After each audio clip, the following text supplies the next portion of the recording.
मी वैभव तहसीलदार, युवक काँग्रेसचा जिल्हाध्यक्ष. युवक काँग्रेसचे राष्ट्रीय अध्यक्ष उदय भानू चिप हे कोल्हापूर दौऱ्यावरती येत आहेत उद्याच्या 1 तारखेला. आणि त्यांचा दौरा सकाळी वह्या वाटपाचा कार्यक्रम आहे. बंटी साहेबांच्या वाढदिवसाची जी संकल्पना होती त्या वह्या वाटपाचा कार्यक्रम सकाळच्या सत्रात आहे.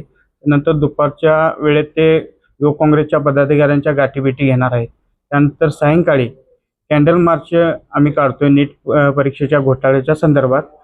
तर त्या नीट परीक्षेच्या ज्या विद्यार्थी आहेत, कोल्हापूर जिल्ह्यामध्ये 6,000 आहेत आणि पूर्ण देशभरात 22 लाख आहेत.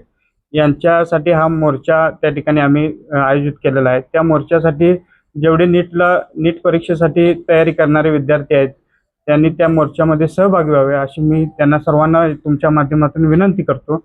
आणि हा दौरा आम्ही 1 दिवस आमच्या संपूर्ण उदय भानू चिप कोल्हापूर दौऱ्यावरती आमच्या समवेत सर्व युवक काँग्रेसच्या पदाधिकाऱ्यांच्या समवेत असणार आहे. धन्यवाद.